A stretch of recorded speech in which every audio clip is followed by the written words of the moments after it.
proclamer. Ce soir, je veux proclamer haut et fort. Sois libre. Dieu est pour toi. Alléluia. Si tu connais des personnes qui veulent entendre ce message, vas-y, n'hésite pas. Partage ce lien avec eux. Il faut que les gens puissent entendre ce message de totale libération, car c'est pour la liberté que Christ nous a affranchis. Alléluia. Et nous voulons bénir le Seigneur pour ça. Je suis libre en Christ. Tu es libre en Christ. Alléluia. Peut-on lire, s'il vous plaît, dans Galates 5, verset 1, qu'est-ce qu'il est dit? C'est pour la liberté que Christ nous a affranchis. Demeurez donc ferme et ne vous laissez pas mettre de nouveau sous le joug de la servitude. C'est pour la liberté que Christ nous a affranchis. Nous avons été affranchis, non pas pour vivre sans cesse des libérations perpétuelles, mais nous avons été affranchis pour vivre la liberté, un point, c'est tout. Alléluia. La parole vivante nous dit, si Christ nous a rendus libres, entièrement libres, c'est pour que nous le restions et que nous jouissions de la vraie liberté qui nous a acquise. Donc, tenez bon et n'allez pas vous replacer sous un joug. Refusez de vous laisser imposer les chaînes d'une nouvelle servitude. Refuse de te laisser embrigader par des pensées contraires et qui te retiennent captif. Refuse les enseignements qui te font croire que tu es encore lié par ton passé. Aujourd'hui, nous voulons vivre une totale liberté. Alors, mon ami, je te dis, sois libre. Dieu est pour toi. Alléluia. On avait vu 3 points la semaine dernière. Le premier point, on parle du but de la liberté. Le premier point, c'était être héritier de Dieu. Tu es héritier de Dieu. Je n'ai jamais vu un héritier, surtout d'une famille prospère, une famille riche, une famille qui a un nom qui est bien connu. Je n'ai jamais vu un héritier vivre dans la pauvreté. Je n'ai jamais vu un héritier se comporter comme ce qu'il était. Il y a une histoire dans la parole de Dieu. Il y a le fils de Jonathan qui était perclus des pierres, Méphibosheth. À cause de ça, à cause de la mort de son père, de son grand-père Saül, et à cause du fait qu'il était handicapé, parce que lorsqu'il a fallu fuir, la nourrice qui le tenait l'a fait tomber et les 2 pieds sont devenus handicapés. Et lui, il vivait dans un pays, Lodebar, là où tout est pauvre, là où il n'y a rien, alors qu'il était fils, petit-fils de roi, le roi Saül. Et David, quand il a su ça, David l'a appelé, parce que David avait fait une promesse à Jonathan, que ses héritiers, ses fils, mangeraient à sa table en tant que roi qu'il était. Alléluia. Tu es héritier du roi. La Bible déclare que Jésus-Christ est le roi des rois. Il est le Seigneur des seigneurs. Qui es-tu? S'il est le roi des rois, Seigneur des seigneurs, qui es-tu? Mais tu es roi, tu es Seigneur, tu es sacrificateur au nom de Jésus. Il a dit qu'il a fait de nous un royaume de sacrificateurs. Alléluia. C'est ce que tu es, bien-aimé. Tu es un sacrificateur. Tu es ministre de la réconciliation. Alléluia. On avait vu ça dans Romains 8, verset 10. Il dit, or, si nous sommes enfants, nous sommes aussi héritiers. Héritiers de Dieu et co-héritiers de Christ ou avec Christ. C'est ce que nous sommes. Nous sommes héritiers. Alléluia. Le deuxième point qu'on a vu, c'est qu'on est esclave de la justice. La Bible déclare dans Romains 6, 18, ayant été affranchis du péché, nous sommes devenus esclaves de la justice. Ou alors, se donner entièrement à la justice. La Bible déclare dans 2 Corinthiens 5, verset 21, celui qui n'a point connu le péché, il a fait devenir péché pour nous, afin que nous devenions en lui justice de Dieu. Donc, tu peux proclamer haut et fort, celui qui est né d'en haut, celui qui est né de Dieu est justice de Dieu. Tu es justice de Dieu. Tu es justifié. C'est-à-dire que devant Dieu, tu es quelqu'un de saint et irrépréhensible. Alléluia. Nous le verrons encore tout à l'heure. Alléluia. Gloire à Dieu. Et troisième point, tu es dégagé de la loi. Romains 7, 6 nous dit, mais maintenant nous avons été dégagés de la loi, étant morts à cette loi sous laquelle nous étions retenus, de sorte que nous servons dans un esprit nouveau et non sur la lettre qui a vieilli. La Bible dans Romains 8, verset 2, en effet, la loi de l'esprit de vie en Jésus-Christ m'a affranchi de la loi du péché et de la mort. Je suis dégagé de la loi. Je suis dégagé des préceptes mondains. Je suis dégagé de toutes ces dogmes que les hommes créent. Et malheureusement, on trouve ça aussi dans les assemblées où il y a des dogmes. Il faut faire ci, A, B, C, D. Il faut suivre. Je suis libéré de tout ça. Celui qui est né de Dieu est libéré de toutes ces choses. Alléluia. Tu es héritier de Dieu. Tu es esclave de la justice et tu es dégagé de la loi. Alléluia. Sois libre. Dieu est pour toi. Alléluia. Ce soir, nous allons avoir un autre point, le quatrième point. Ne plus être sous la malédiction. Alléluia. Ne plus être sous la malédiction. Premièrement, les justes de Dieu ne peuvent pas être maudits. Les justes de Dieu ne peuvent pas être maudits. On va avoir une histoire dans l'Ancien Testament, histoire de Balaam et de Balak. Balak était le roi de Moab. Et Balaam était un ancien, on va dire, serviteur de Dieu de l'époque. La Bible dit qu'en fin de compte, c'était un devin. C'est quelqu'un qui a marché avec le Seigneur. À un moment donné, ce n'était pas un Israélite, mais un devin de renommée internationale. Et qu'à un moment donné, il a servi le Seigneur, mais avec la cupidité, il a commencé à se détourner.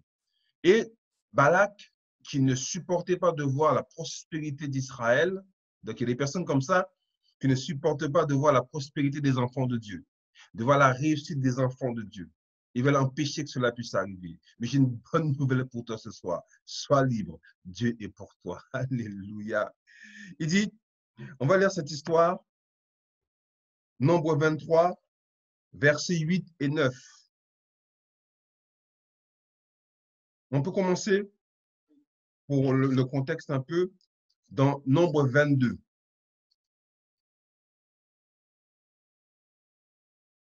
À partir du verset 1, il dit, les enfants d'Israël partirent et ils campèrent dans les plaines de Moab, au-delà du Jourdain, vis-à-vis de Jéricho.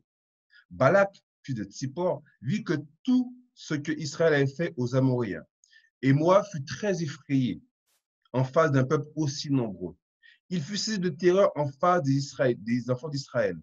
Cette multitude va dévorer tout ce qui nous entoure, comme le bœuf broute la verdure des champs. Balak, fils de Tsippor, est alors roi de Moab. Il envoie des messagers auprès de Balaam, fils de Béor, à Péor, sous le fleuve, dans le pays des fils de son peuple, afin de l'alper de lui dire, voici un peuple qui est sorti d'Égypte. Ça ne va pas quelque chose, toi? L'enfant de Dieu que tu es, il est sorti d'Égypte spirituelle, du monde. Il couvre la surface de la terre. Et il habite vis-à-vis de moi. Viens, je te prie, maudis-moi ce peuple, car il est plus puissant que moi. Peut-être ainsi pourrais-je le battre et le chasserai-je du pays.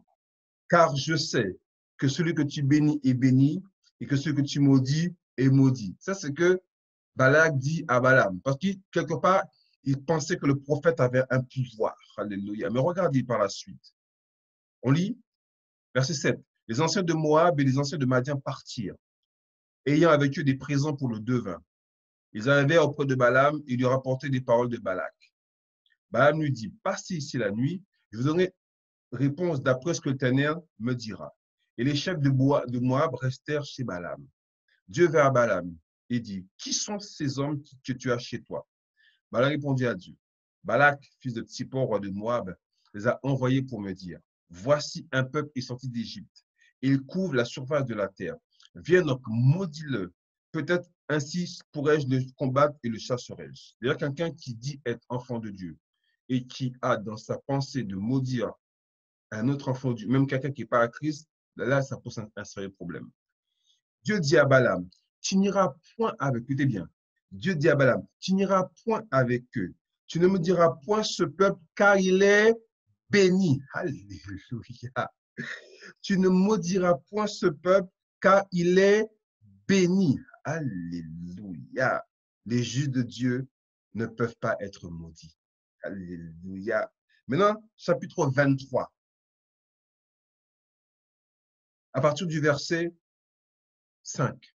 L'Éternel a mis des paroles dans la bouche de Balaam et dit, retourne vers Balak et tu lui parleras ainsi. Il retourna vers lui et voici Balak se tenait près de son holocauste, lui et tous les chefs de Moab.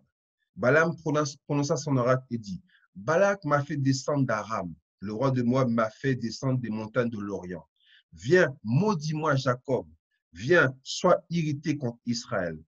Verset 8.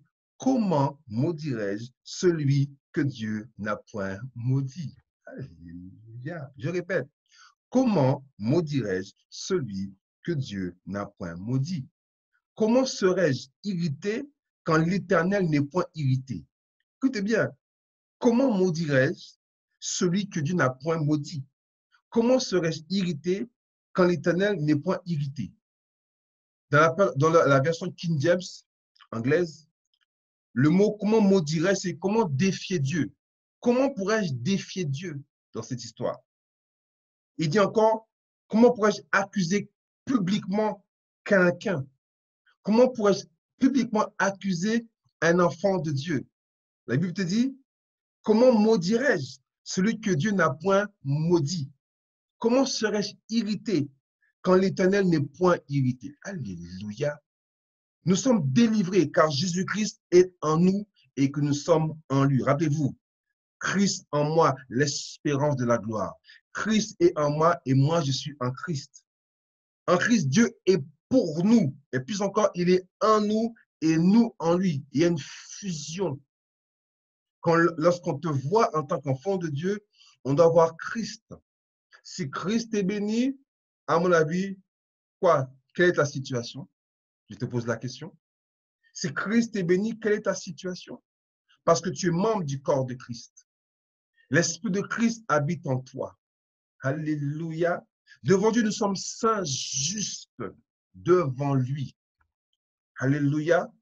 Auparavant, Dieu était à côté d'Israël. Mais aujourd'hui, il est en nous. Si Dieu a dit que le peuple d'Israël, il ne peut être maudit parce que Dieu l'a béni, à plus forte raison, toi qui es enfant de Dieu. Alléluia. Si toi, tu es enfant de Dieu, si toi, tu es le temple du Saint-Esprit, si toi, tu es membre du corps de Christ, si Israël, je relis, comment maudirais-je celui que Dieu n'a point maudit?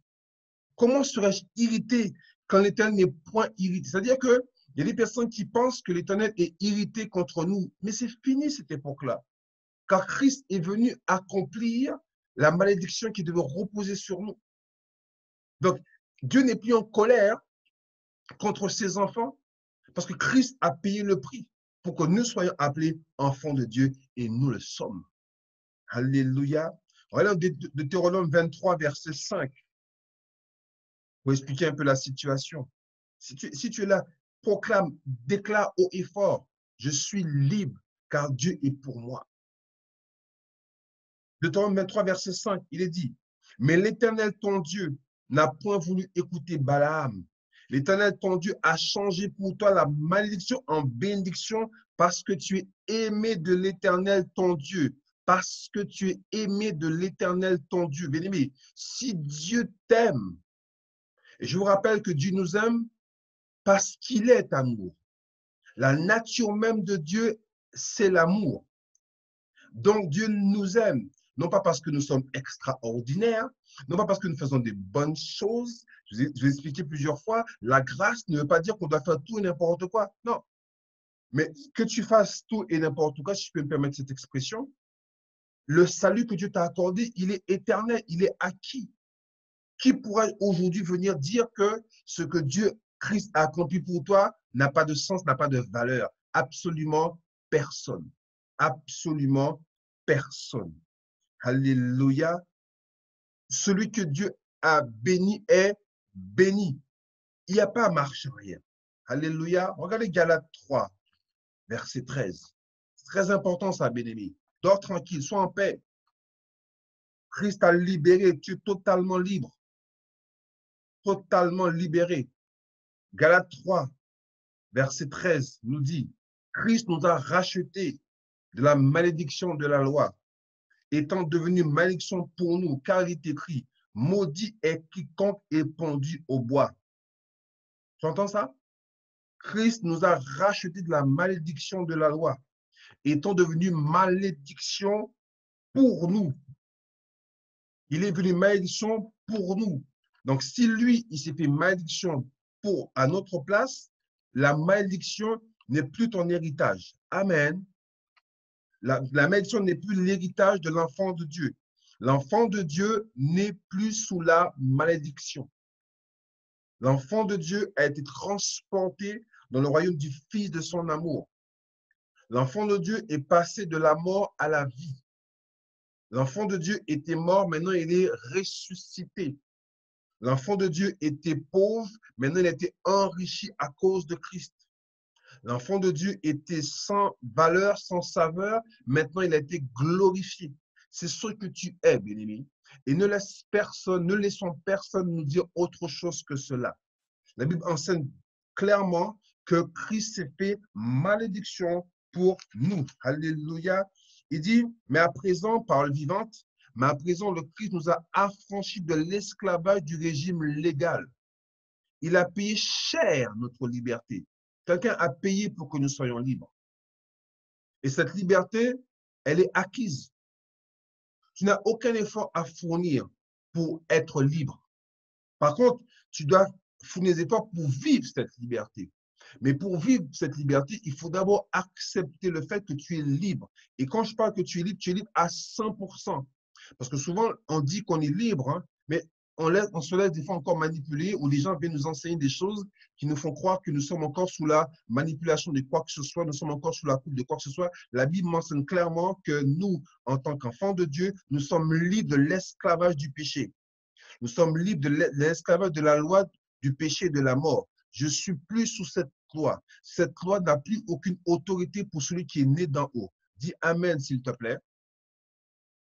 Il dit, en effet, il n'est pas écrit, maudit soit quiconque est pendu au gibet, donc au bois. Il l'a fait pour que la bénédiction d'Abraham s'étende à tous les peuples qui entrent en communion avec lui. C'est bien donc par la foi que nous recevons le don de l'Esprit promis par Dieu. Voilà. Il a fait en sorte que la malédiction qui nous empêchait de recevoir la bénédiction d'Abraham soit brisée. Mais aujourd'hui, il y a plus que la bénédiction d'Abraham. Il y a Christ qui est notre bénédiction. Alléluia. Béni soit le nom du Seigneur. En fait, ce qui nous empêche d'avancer, c'est des faux enseignements que nous avons pu recevoir. On passe son temps à dire au Dieu qu'il faut passer par délivrance ou délivrance, délivrance ou délivrance. Bien aimé, non. Non, non, non, non, non, non. En Christ, c'est une vie sans malédiction. Nous sommes pleinement bénis dans chaque domaine de notre vie. Rappelez-vous, Éphésiens 1, verset 3. Béni soit le Dieu et Père de notre Seigneur Jésus-Christ, qui nous a bénis, qui nous a bénis, qui nous a bénis de toutes sortes de bénédictions spirituelles dans les lieux célestes. Nous sommes bénis. Répète avec moi, je suis béni. Nous sommes bénis. Alléluia. La malédiction n'est pas mon partage. Ce n'est même pas un sujet de discussion qui me concerne. Ça ne concerne pas du tout parce que je suis né d'en haut. Alléluia. Ésaïe 8, 12 nous dit quelque chose encore plus pour enfoncer encore plus le clou. Je ne suis plus sous la malédiction en tant qu'enfant de Dieu. Ésaïe 8, verset 12. Il est dit, n'appelez pas conjuration tout ce que ce peuple appelle conjuration. N'appelle pas conjuration, malédiction, tout ce que ce peuple appelle. Non. Il dit, ne craignez pas ce qu'il craint et ne soyez pas effrayés. C'est l'Éternel des armées que vous devez sanctifier. C'est lui que vous devez craindre et redouter. Et lorsqu'on parle de crainte pour l'Éternel, on parle de respect profond. Alléluia. Il dit, n'appelez pas conjuration ce qu'ils appellent conjuration. Ne craignez pas ce qu'il craint et ne soyez pas effrayés. Ce que celui qui ne connaît pas Christ a peur, ça ne nous concerne pas. Parce que nous sommes en Christ. Et ceux qui nous sommes en Christ, nous sommes sous la protection divine. Donc, ce que le monde craint, ça ne me concerne pas. Je n'ai pas peur d'avancer, je n'ai pas peur de marcher, je n'ai pas peur. Non. Qu'est-ce qui peut m'arriver? Ça veut dire que si Dieu est pour moi, qui sera contre moi? Ça veut dire que si Dieu est avec moi, si Dieu est pour moi, qui peut être contre moi? Alléluia. On le verra tout à l'heure. Donc, il dit, n'appelez pas conjuration ce qu'ils appellent conjuration. N'ayez pas peur de ce que les gens du monde ont peur. Ne marchez pas dans la crainte de ce qui se passe à l'extérieur. Ce qui se passe avec ne me concerne pas. La Bible dit que ce qui peut souiller la vie de l'enfant de Dieu, c'est ce qui sort, ce n'est pas ce qui entre. L'extérieur n'a aucun pouvoir sur la vie de l'enfant de Dieu. Accepte cette pensée, s'il te plaît. L'extérieur n'a aucun impact sur la vie de l'enfant de Dieu. L'enfant de Dieu qui a compris qui il est. La Bible déclare c'est comme deux personnes qui bâtissent des maisons. Il y a un qui bâtit sur le sable, l'autre qui bâtit sur le roc qui est Christ. La Bible dit qu'il y aura des tempêtes qui vont arriver, des vents violents qui vont arriver. La maison qui est bâtie sur le roc ne bouge pas d'un millimètre. La maison qui est bâtie sur Christ ne bouge pas d'un millimètre. Alléluia. On peut lire le psaume 127, s'il vous plaît?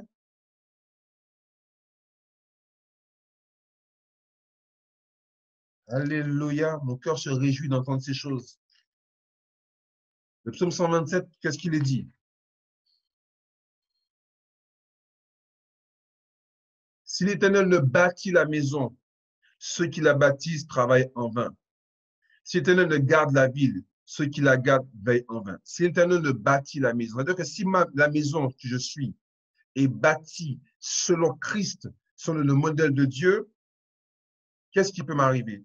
Ceux qui la bâtissent travaillent en vain. C'est-à-dire que si ce n'est pas l'Éternel qui bâtit ta vie, ou si ta vie n'est pas bâtie sur le modèle de Christ, tout ce que tu fais est vain. Le contraire maintenant, si ta vie est bâtie selon le modèle de Christ, la vanité ne fait pas partie de ta vie. Au contraire, les choses vont prospérer, vont avancer. Ce n'est pas parce que tu passes par des moments difficiles que ça veut dire que ta vie est appelée à échouer. Ce soir, je te dis, sois libre. Dieu est pour toi. Alléluia. Proverbe 26, verset 2. Proverbe 26, verset 2 nous dit quelque chose. Comme l'oiseau s'échappe, comme l'hirondelle s'envole, ainsi la malédiction sans cause n'a point d'effet. La malédiction sans cause n'a point d'effet. C'est-à-dire que pour que la malédiction qu'on pourrait proclamer sur ta vie puisse affecter ta vie, il faudrait qu'il y ait une raison légitime pour que cela puisse se faire. Or, nous avons vu qu'aujourd'hui, il n'y a pas de malédiction qui concerne l'enfant de Dieu. Parce que la malédiction était liée à la loi.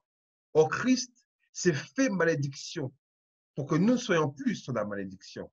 Donc, quand bien même quelqu'un viendrait, quand bien même quelqu'un se lèverait tôt le matin et proclamer des paroles de bénédiction sur ta vie, cela ne te concerne pas. Comme j'aime à dire, tout ce qui me concerne, c'est ce que moi je dis. Ce que les autres disent, ça ne me concerne pas. Aucune parole extérieure à la mienne n'a le pouvoir d'affecter ma vie en tant qu'enfant de Dieu. Il est de même pour toi. Alléluia.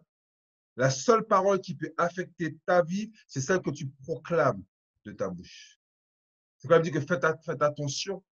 La mort et la vie sont au pouvoir de la langue.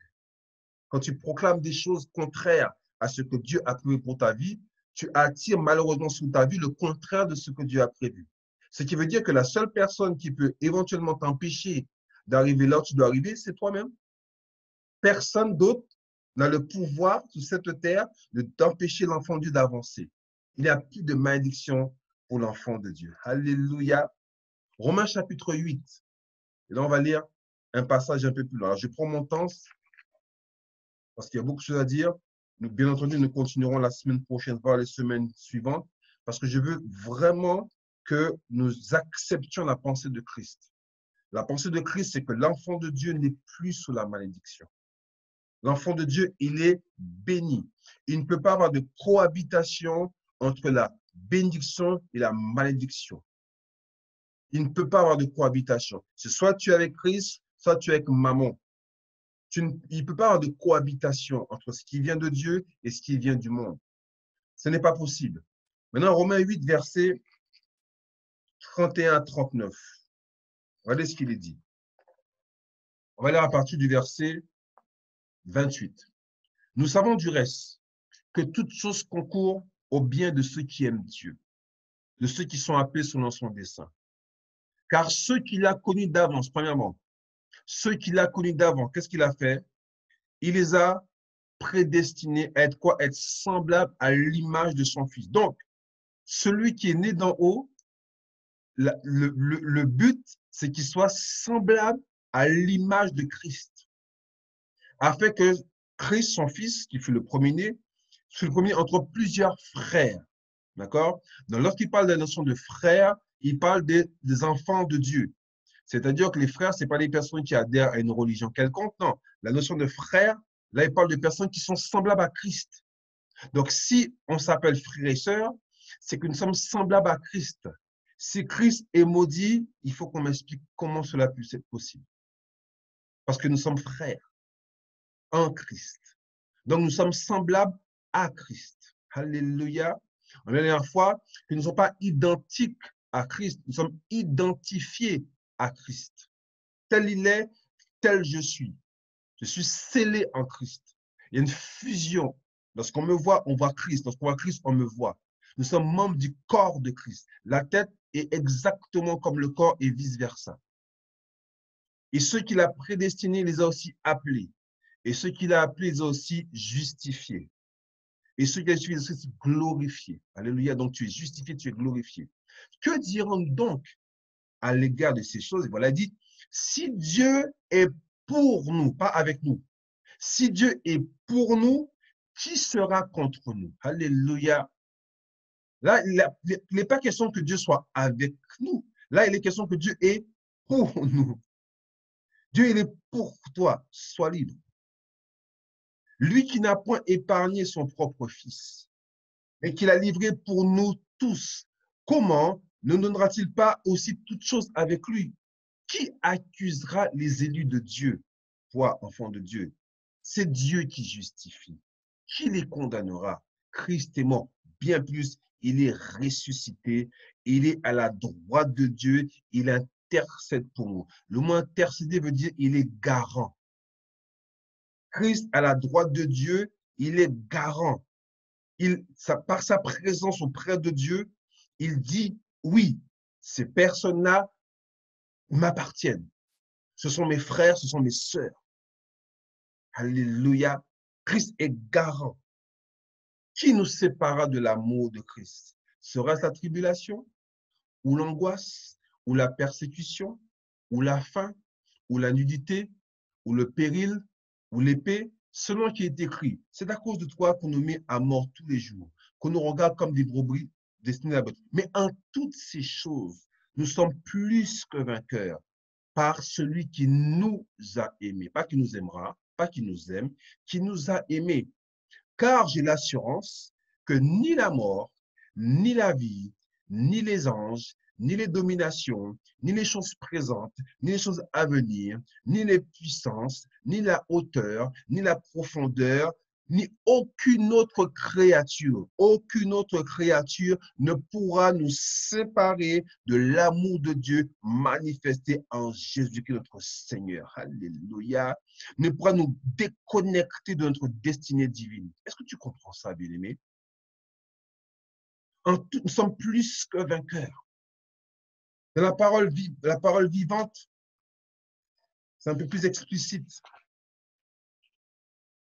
Il est dit, à partir du verset 29, en effet, ceux que Dieu a enveloppés d'avance dans son plan d'amour, écoute bien, il les a aussi destinés depuis le commencement à porter son image. Il a décidé de faire de ses enfants au même titre que son propre fils et de les façonner pour qu'ils lui ressemblent. Alléluia. Afin qu'il soit l'aîné d'une nombreuse famille de frères, ceux à qui Dieu a réservé d'avance une telle destinée. Il les a aussi appelés à venir à lui. Ceux auxquels a adressé son appel ont aussi été déclarés justes. Et ceux qu'il a fait accéder à cette justice et à cette vie nouvelle ont été revêtus de la beauté de la sainteté. Tu es belle, ma sœur, tu es beau, mon frère. De quelle beauté? La beauté de la sainteté. Alléluia. Dieu leur a accordé leur part de la gloire céleste. Est-ce que tu comprends? Dieu accorde à ses enfants une part de la gloire céleste. Que le pauvre dit, je suis riche. Que le faible dit, je suis fort. Je suis ce que la Bible dit que je suis. Je ne suis pas ce que je vis. Je ne suis pas les expériences que je vis. Je suis ce que la Bible déclare que je suis. Alléluia. Merci Seigneur.